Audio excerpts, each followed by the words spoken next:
좋아요와 구독하기는 사랑입니다. 자, 다음 내용으로 넘어가 보겠습니다. 재개발, 재건축, 조합원 분양 사고 사례 주의해야 되는 얘기인데요.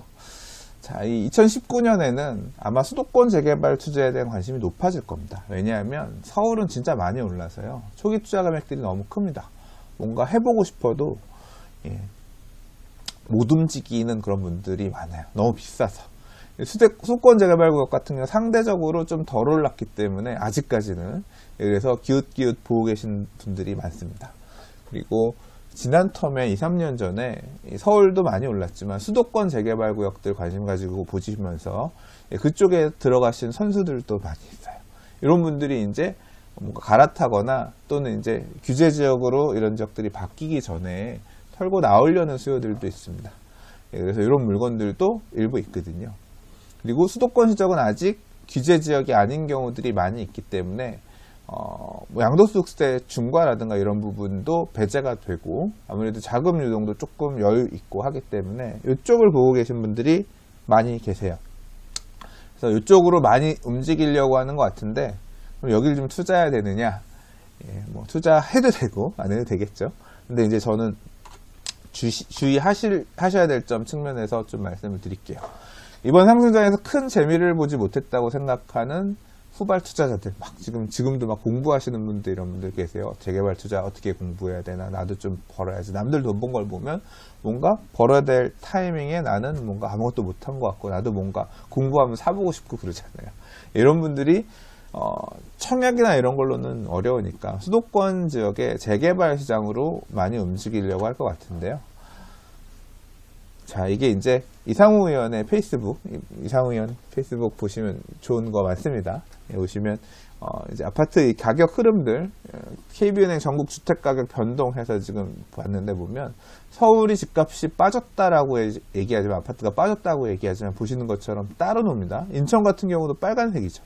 서울에서 강남권은 마이너스 0.8이지만 강북은 1.8이 올랐고, 그래서 평균이 마이너스 0.3인 겁니다. 그러니까 따로 움직이고 있는 거예요. 이게 이제 전형적인 순환매라고 합니다. 강남은 많이 올랐기 때문에 조정받으면서 빠지고 있지만 강북은 안 올랐던 지역들이 지금 올라가면서 서로의 차이를 메우고 있거든요. 갭 메우기를 하고 있거든요. 갭 메우기가 서울 안에서도 이렇게 강남하고 강북이 따로 움직이지만 서울하고 수도권도 움직입니다. 그러니까 덜 올랐던 수도권들도 결국은 시간을 지나면서 가격이 쫓아가면서 메워져요. 그래서 이 수도권에 있는 아파트들도 꾸역꾸역, 우리 아파트는 진짜 안 올랐어 하던 애들도 꾸역꾸역 시간 지나면서 이런 조정장에서 가격이 메꿔집니다.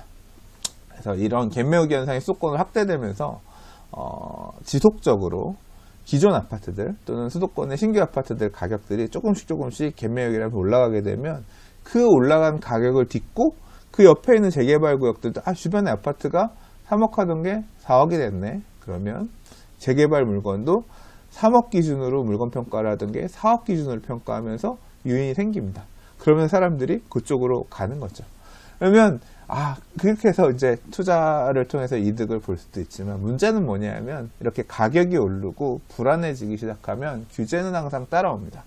작년에 9.13 대책 나오기 전에 이 8월 달에 투기가해지고 추가 지정됐죠. 광명하고 하남이 추가 지정됐죠. 아까 제가 구성남 이런 데도 분양 많이 나온다 그랬는데, 구성남 일반 분양하고 막 난리 나고 뜨겁고 시장 달아오르는 모양새 나오면 성남시 수정구 중원구도 투기가해지고 지정될 수 있습니다. 광명도 작년에 엄청 뜨거웠잖아요. 그러니까 8월 달에 투기가해지고 지정됐죠. 그런 것처럼 이런 비규제 지역들 또는 규제가 덜 가 있는 데들도 가격이 쫓아서 올라가면서 다 규제 지역으로 바뀌게 될 거예요. 규제 지역으로 바뀌게 되면 어떻게 되느냐? 규제들이 본격적으로 작동하는데, 조합원지 양도금지 규정, 매수하더라도 조합원이 될 수 없다는 규정입니다. 무섭습니다. 이런 내용이나 특히 이제 투기가해지고 안에서 재당첨 제한 같은 내용들, 이런 내용들이 추가가 될 겁니다. 뒷부분에 조금 더 설명드릴 건데요. 이런 규제가 올 수 있다는 걸 감안하시고 움직이셔야 됩니다. 수도권 투자를 할 때. 아니면 진짜 초단타를 해야 되는데 사놓고 올라야 되는데 그러니까 일단은 이런 부분을 어느 정도 공부하고 움직이셔야 되는 게 맞습니다. 그리고 이 규제에 따라서 재산상의 피해를 입는 사례들이 나올 수 있고요. 실제로 지금 서울 안에서는 이런 사고들이 꽤 나오고 있는 상황입니다.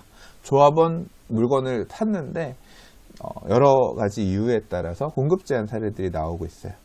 또 비규제 지역 안에도 적용되는 사고 사례들도 나오고 있습니다. 좀 대표적으로 조심하셔야 될 게 이런 부분인데요. 재개발 구역 안에 한 명이 갖고 있었던 물건을 한 명이 재개발 구역 안에 조합 설립 인가에 물건을 여러 개 갖고 있다가 그걸 각각 나눠서 다른 사람들한테 팔잖아요. 그러면 이런 경우에는 각각 조합원 분양 대상자가 될 수 없어요. 그러니까 요즘 분양 받을 수 없다는 그런 얘기예요.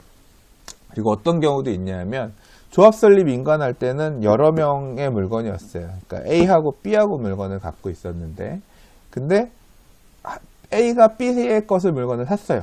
그러면 A가 두 개의 물건을 갖고 있는 거잖아요. 근데 나 원래 조합 설립 인가할 때 두 명 물건이었으니까 요거 하나는 딴 사람한테 팔아야지라고 하면 두 개의 물건이 한 사람께 됐다가 다시 두 개가 된 거잖아요. 이 경우에 이 양수한 이 사람은 개별 분양 대상자가 될 수 있냐라는 질문에 안 된다는 얘기예요. 조합 설립 인가 이후에 어쨌거나 한 명이 이렇게 물건을 가졌다라고 하면 물건은 각각 분양 대상자가 되지 못하고 청산되게 됩니다. 근데 이런 사고가 날 만한 물건들이 지금 좀 있어요.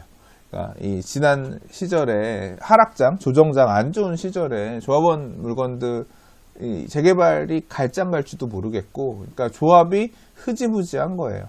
조합이 업무도 안 하고, 이제 수도권 재개발 구역들은 특히 이런 것들이 심했습니다. 조합이 사업이 안 가. 이게 몇 년 이어지니까 조합 임원, 상근 임원도 사라지고 조합의 격리 보는 사람도 사라지고 그냥 근데 그 재개발 구역 안에 물건은 사고 팔고는 이어졌던 거죠. 한 사람이 막 재개발 구역 안에 있는 빌라 10개도 사고 그랬다가 상승장이 오니까 다 각각 여러 사람한테 판 거예요. 근데 이런 물건들을 만약에 양수하시게 되면 개별 조합원이 될 수 없어서 전체에 대해서 하나 정도 분양받거나 청산되거나 이런 사고 사례가 나올 수가 있어요. 그래서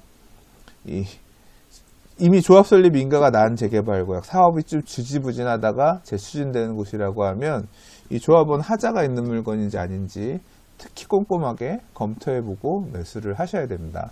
이게 제가 실제 상담하고 말씀 나누던 사례에서 봤던 내용이라서 특히 수도권 재개발 구역들 한동안 멈췄다가 다시 본격적으로 가는 재개발 구역들에서 이런 사고 나올 수 있으니까 주의하시기 바랄게요.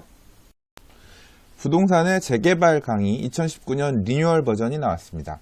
재당첨 제한, 분양 자격 제한, 재개발 조합원 지양도 금지 규정 등 재개발 투자에 있어서 위험성이 굉장히 높아지는 시기입니다.